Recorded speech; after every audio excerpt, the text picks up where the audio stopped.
Hello, my ghosties. This is my pride and joy.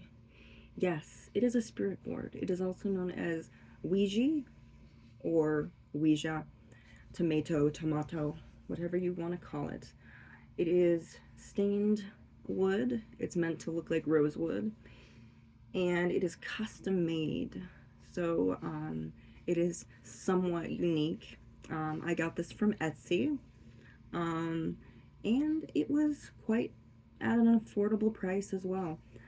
And I'm just gonna be honest, when I first got this, I didn't know what to do with it. I had been bombarded my entire life of horror story after horror story. And if you just look up, oh, how to use a Ouija or a Ouija board, how to use a spirit board, you just come up with like 10,000 results of literal horror story after horror story. And this tutorial is kind of to make this a little less daunting. And I'm going to say I wasn't very confident in myself. I was interrupting and disrupting the flow, and I was not allowing my spirit guides to guide my hand. And some of the words just didn't make sense. I was frustrated. I was nervous. I was scared. And if you have had a bad experience with this and you do not want to have a bad experience again, and it's, the reason you don't use one is because of trauma, then that's totally fine. I will respect that. You do you, and it's quite possible that if this scares you to that extent, there may be a good reason for that, and maybe this tool isn't for you. Yes, all this is a tool. If you're into magic, it's a divination tool. If you're a ghost hunter, it is a communication device. However, people have gotten this misconception that this is a portal.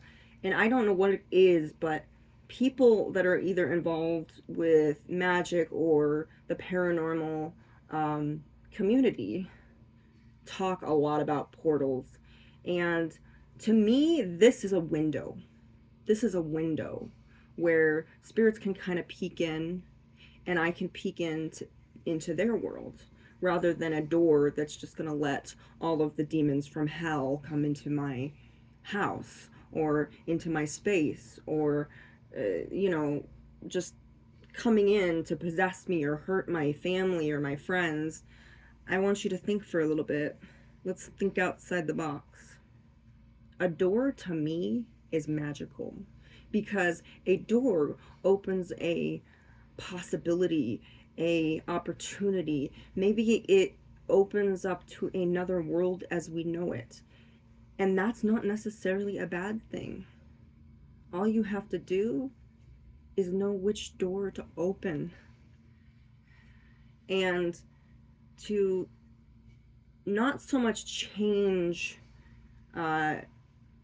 your viewpoint, but just kind of flip that, oh my gosh, this is a door, it's gonna open, it's gonna get all this negativity in.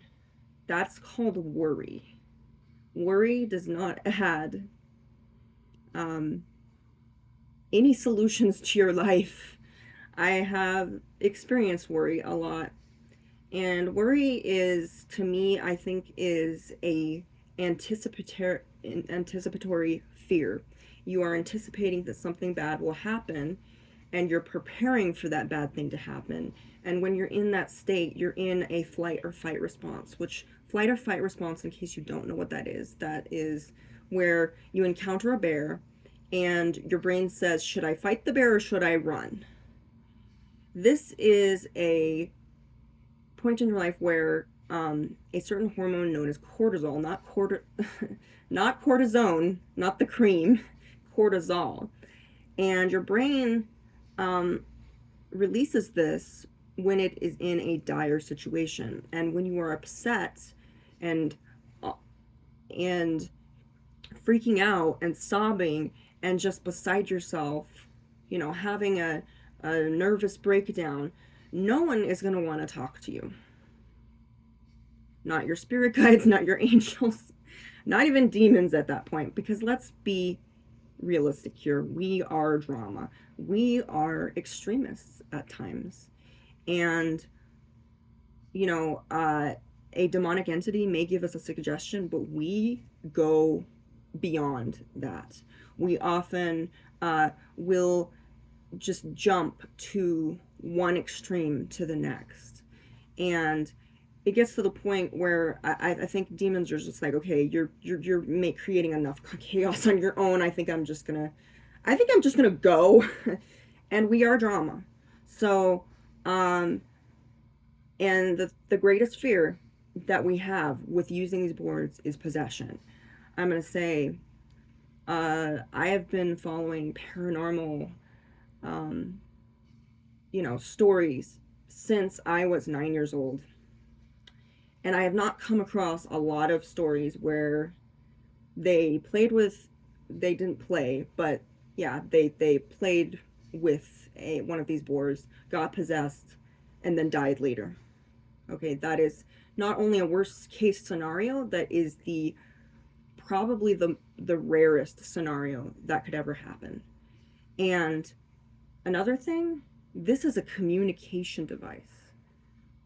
Now, you could sit here worrying about, oh, this could let this in, this could let that in, something bad could happen. But I'm going to say all the time that you have spent worrying about the dangers of a Ouija or Ouija board, a child of yours or a child of someone else's, whether you know them or not, has already connected with a scammer, hacker, or potential predator. Your phone is actually more dangerous than this, because phones and devices which have GPS systems in them can potentially give out personal information to absolute strangers without your knowledge. This, on the other hand, this is a piece of wood. There is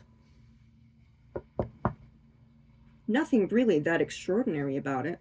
It's kind of like this pen. You know, I think this is magical. I think this is a magical pen. I think it is, because it writes out words. But if I just put it right here and just stare at it, is it doing anything? Does it do anything that extraordinary? No, it doesn't. What does it need? Well, it needs my hand to operate it, you know? And it also, this is actually really neat, it also needs paper. Paper.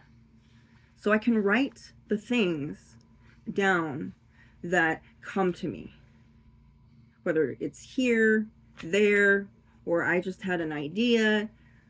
But two things have to be there. Actually, three things. Myself, my hand, and paper. Now, the same goes for this. There is not a planchet on this. At this point, it's just wood. Now, I can put it right in the middle. And is it doing anything now? No. You know why? Because you make the magic. You are magic. You are both, you are awesomely made and created. And if you're somewhat religious, yes. But the magic is you. You are in charge. And if you are doing this at home, you are even more in charge, because this is in your sacred space. And I'm going to show you a little tip here. Okay, this is selenite. Selenite is biodegradable if you submerge it or associate it with anything that's wet. So water being, a main component. But if you submerge this or put this near water for more than 3 days, it will begin to disintegrate. And what's really cool about selenite is it's very affordable. You can get this anywhere from Amazon to AliExpress to Temu, and it's only a few dollars. And you can never have too much of this. But everything in moderation, of course, you know. But if you have a little bit of extra laying around, that's fantastic. So what selenite does is it purifies the space. It also recharges crystals. If you're into Reiki and that kind of thing, it does wonders for that. You just put, let's say that you've got this. This is actually this is a kind of agate, and this is called moss agate. So let's say I want to recharge this. I might put this right here for a little bit. And I'll do that until I feel that this rock is ready. Okay, it's ready now. Just an example. It's ready. Now I can use that later. But I still have the selenite. Now, selenite is very brittle. Your finger is actually a lot stronger than it is. But if, let's say, you do not want to use Palo Santo. Palo Santo is a sage infused wood. And let's say you don't want to light incense. You're sensitive, maybe allergies, maybe you have pets in the house and you don't feel like burning things in the house, period. Or outside. Maybe you live in a residency where that's not allowed. Perfectly all right. Just get a little bit of selenite and kind of just wave it over the space if you want to. This is just a suggestion. And then you could kind of just like, do little circles around here. So what you're doing with the circles is you're notice how the selenite is going, it's going away from you. It's going, well, it's actually going towards the camera, but it's going away from you. That is symbolism for the energy, the bad energy is going away. You're pushing it away. You're pushing all of that away. And when you feel that, that you're finished with that, when you feel that you don't need to do that anymore, you can do this a little bit. You can bring the good energy in. And if you'd like, you could put it on the space that it's under. Pick it up, put it there, put it right there in the space. Maybe put your intention in it if you want to. And then place it back down. And it's important that you claim your space wherever you are. And to purify the space, because that's really going to guarantee that your next session will be positive and hopefully very informative, and maybe you might even enjoy yourself. But one thing that I have heard a lot of people, I don't know if they're experts on this or it's based on fear or trauma or the trauma of other people that have told them this. But I'm just going to say, if you have a phone, okay, your phone, you call someone up and the conversation is just horrible. It doesn't go well. Are you going to throw your phone, stomp on it, set it on fire, and then bury it afterwards? No. But there's some people out there that think that that's what they need to do. Yes, I've heard of the methods of getting the planchette, putting it in a white handkerchief, and then placing this in a white handkerchief and burying it. That is the worst case scenario.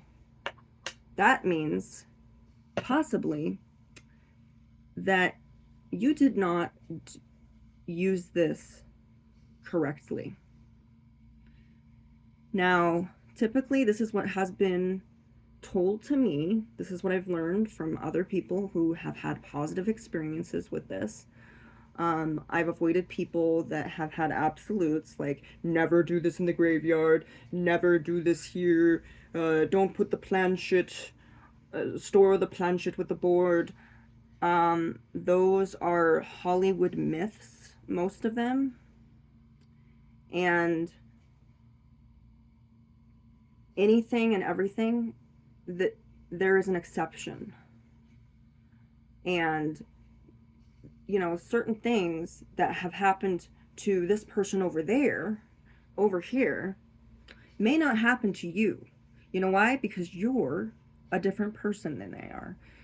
And whatever you do, please don't allow people to influence or discourage you from having a good experience with this.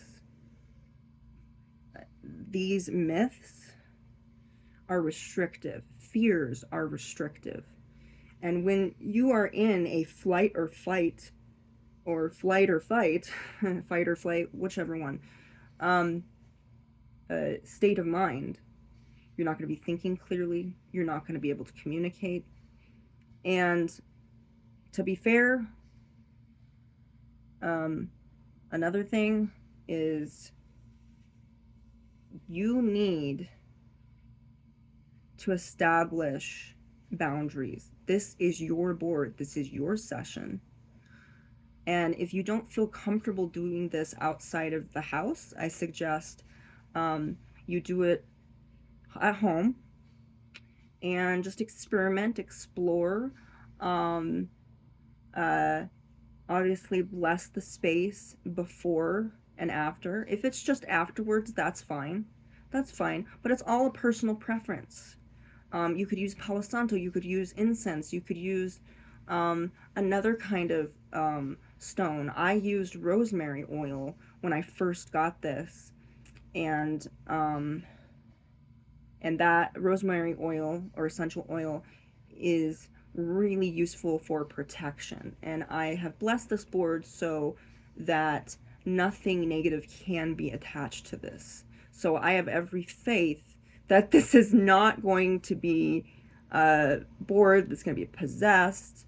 And another big key is, this is just a suggestion, but I would suggest communicating with spirits that you connect with, whether they're spirit guides or angels, or maybe these are your personal demons or they're aliens or whatever it is, but someone that you're familiar with, someone that you trust, perhaps, and work with them.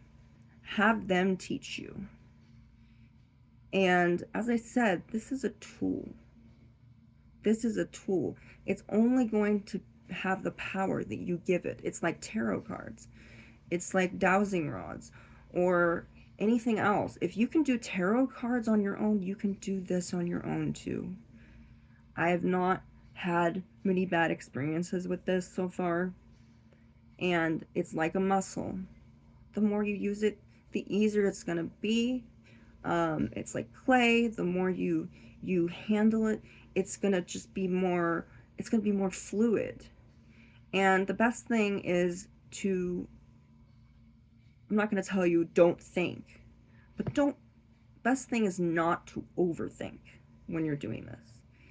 And if possible, do something that kind of sets the mood. For instance, it could be a candle.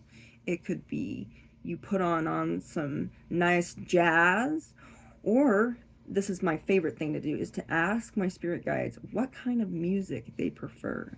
And I've actually had this planchette dance because I had chosen a music that was their favorite. It was their favorite song, and I played it for them. And the words on this board spelled out, "I love you." And I think a lot of people have made this really hyped up. And thanks to Hollywood, They've hyped it up to the point where pretty much anything that goes into the media, on YouTube or anything that's on the internet has just been horror story after horror story. And when that is the only thing that's out there, it's hard to learn about something when there's so much fear clouding around it. And I'm trying to uncloud this and make this less daunting. Another thing that people do, and this is actually kind of cool, is have a little Ouija buddy. Maybe it's a stuffed animal, maybe it's something else. But this is actually what I do when I put this to where it needs to go. When I put this on my altar, I put this guy here. Say hello to Odo. Odo from Deep Space Nine. And I know he looks like he's had PTSD, but you have to give him a break. He survived the 90s. Those were hard times. If you've lived through them, you know what I'm talking about. So he sits there and he guards. He's security. You know, he's the chief of security on Deep Space Nine. So he's definitely security here as well. And he's just chilling on the planchette. This makes it a little less daunting. Do you see this? This is a nice little visualization. And it makes it to where, oh, it's kind of cute. It's kind of funny. Like, you get this little guy on the planchette. Yeah. Yeah, do little things that will make this a little bit less daunting. And another thing is, besides practicing this at home, whatever you do, I would suggest not to bring this to a location that you've never been to before. And I would make sure that you have permission to use this with them. Because if you call a random number out of nowhere and expect that person to help you with whatever whatever you're wanting to do or whatever you need to do, things are not going to go well. That's not going to be a good conversation. As I said, it's like wanting to call up Domino's Pizza and order a Domino's Pizza and then calling up a random number to accomplish that. Just call up a random number and say, hey, can you get me a Domino's Pizza? I'm not Domino's Pizza. Well, can you help me with that? They're going to think you're freaking crazy. They're going to be angry, frustrated. Same thing if you bring this to a haunt that you're not associated with.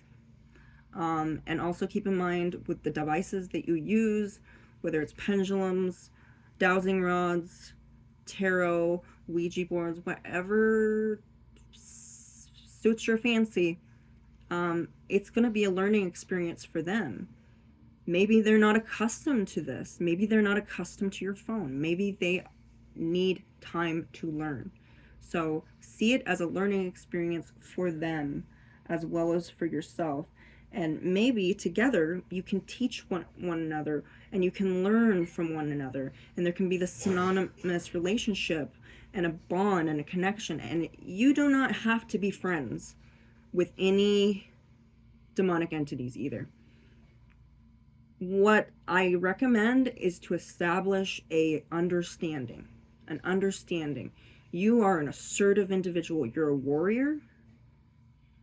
Do not come into their space with a superiority complex. Don't say, because I'm a child of God, or I'm a child of Hecate, or I'm a child of this deity over here, or I love Jesus, that kind of thing. Don't think that that's going to deter an angry spirit from attacking you or harming your family. But if you're out and about and you're using one of these, make sure you establish not dominance, but you establish an understanding. Otherwise, when I come to this place, you do not follow me home. Be assertive, be calm, be casual, but do not come into that area, their sacred space, and act like you're the one that's in charge. Because at any time, if it is a demon, they may take that as a challenge, and you do not want to challenge a demon at all. Another thing, if you do not know the difference between your own spirit guides or angels, demons, animals, ghosts, aliens, whatever, you might want to figure that out before you start delving into this. Because yes, there are demons that may get in touch with you using this. But before you freak out, ask them what their agenda is. What is their agenda? What is their purpose? Do they want to harm you? Have they had a history of possession?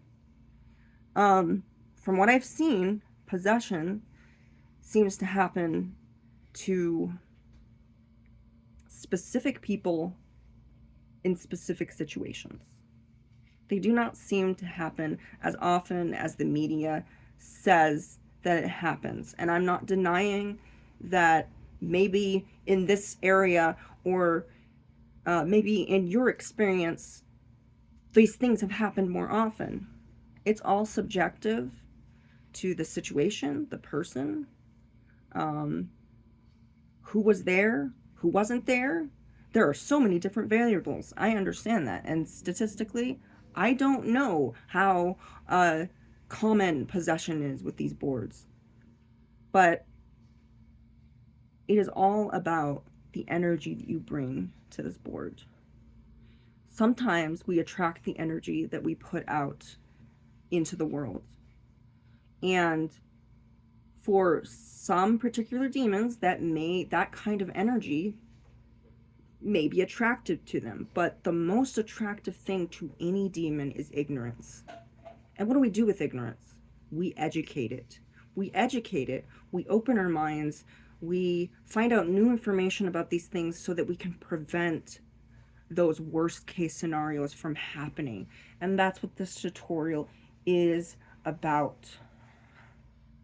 Another thing is, before you start, here's a suggestion. If you have some names of some of your spirit guides, contact them first. Find out their story. Learn from their experiences. And if it's a spirit guide that has been assigned to you, they're going to give you what you need. So, for instance, let's say, I want to talk to Albert, but instead I end up talking to Sunny instead.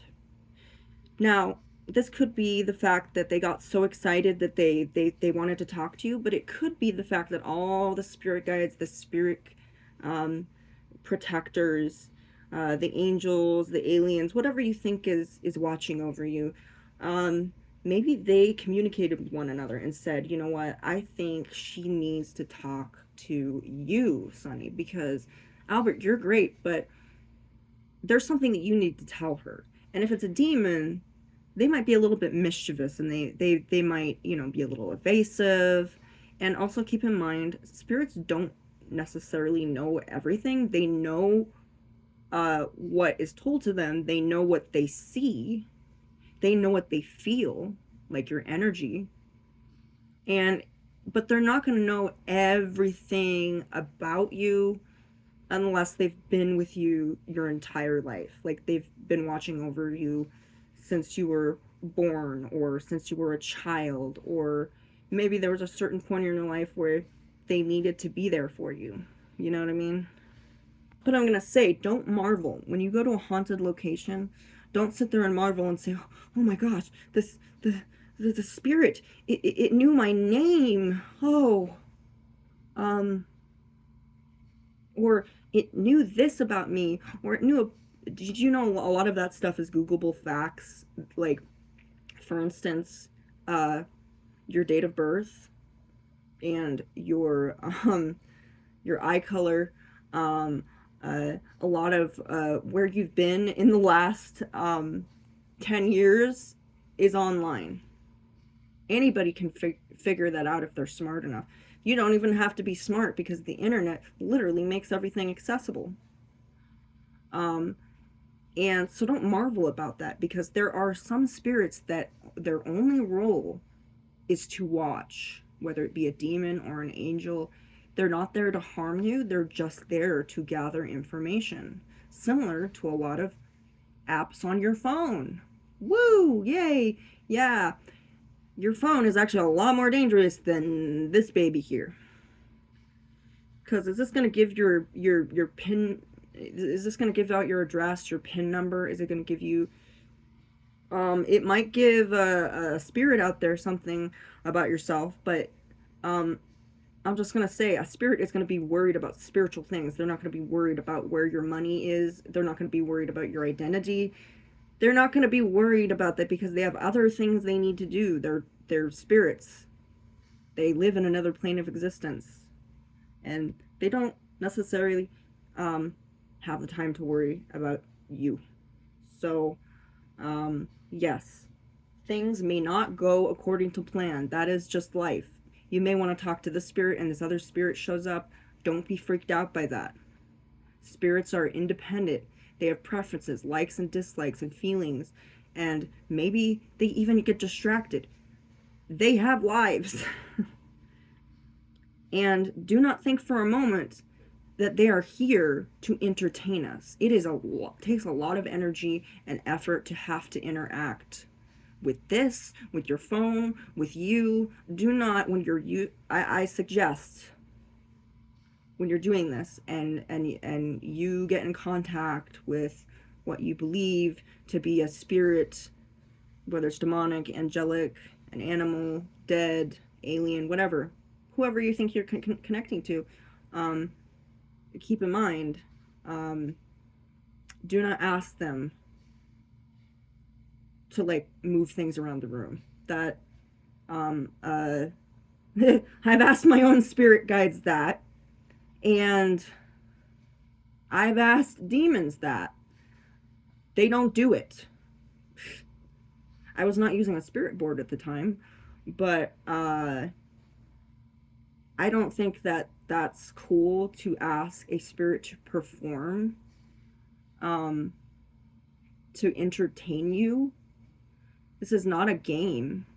And if you're underestimating a demon, a demon, as you know, is a spirit that has never been human at any time. It is either very evil or it's mischievous.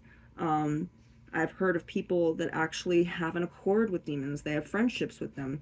You don't have to like them. You don't have to be friends with them. But as I said, establish that you are assertive, that you're calm, and that you're not easily scared, because fear makes us very vulnerable. Anxiety, on the other hand, is normal when you are connecting with things that are beyond our comprehension. And but spirits, they have the infinite capacity to learn just like we do. So yet again, um, just treat this as a learning experience. And if it's daunting to you, don't call this a portal. This is just a tool. This is a communication device. It is supposed to um, open your mind to another realm. Think of it as opening your mind. And I'm going to sit here. I'm going to close this video with, what do you think would be a perfect conversation on, let's say you called someone up on the phone. It doesn't have to be somebody that's alive. It could be somebody that had died. Maybe it's somebody that you knew or someone you wanted to know. What would you say to that person? How would you speak to them? Would your voice be soft? Would you yell at them? Would you scream? Would you cry? What is the perfect conversation that you want to have? And when you come to this board, think about that. Think about the most perfect conversation. Imagine that. Put your hand there. Play your favorite kind of music. Set the mood. Make sure that you're in a good mood. Um, I recommend not doing this if you're in a depressive state or you're feeling sick or compromised in any way, whether it's an injury or some sort of maybe it's a health concern, like a health issue. Make sure that you're recovered and you're well rested, and that just that you're in a good mindset, because so often I've seen people use this. They're not in a good mindset. They don't understand what this does. They don't understand how to use it properly. And ignorance and fear make us very vulnerable. So if you think that this is going to make you to that point to where you are vulnerable, and you at any time you feel that you're not in a good headspace, and you are going to be you don't feel like you can commit to something like this, maybe your focus isn't very good, or something like that. But listen to your body, listen to your energy, and if you ever feel overwhelmed, um, just say goodbye. Say, hey, you know what, I'm feeling really overwhelmed. Can we say goodbye? And if you see what I'm doing here, I'm doing a figure eight. Now, figure eight is the symbol of infinity, which means I am closing this forever. I am closing this until I open it again. That's the thing. People don't realize this. They say, "Oh no, it opens a door." Does this door not close? Yes. That's why we say goodbye. Now, yes, you can leave the planchette on this. They're actually stored this way, in the stores. And yes, you can do this in a graveyard. You can do this. Actually, you can do this anywhere if you wanted to. That does not necessarily mean it's safe, but this is your experience, not mine. So you do what you think's best. You use the rocks that you want, the oils that you prefer. Um, I recommend, if you first get it, get an oil that you identify with, or an oil that maybe brings a nostalgic memory to mind, or that kind of thing. And just put your intention in it. Maybe sing a song. Maybe watch a favorite movie while you're blessing this. Maybe you can whatever it is that you want to do. This is your board, your session, your life. And hey, you don't even have to use it at all. This at all. It's all up to you. You are in control, and you are more powerful than you could ever imagine. You are the magic. You are the warrior. You're not just the survivor. And you've got this. And don't let anybody ever take that away from you. I hope you all have a beautiful, blessed day. And I will probably be doing a session pretty soon.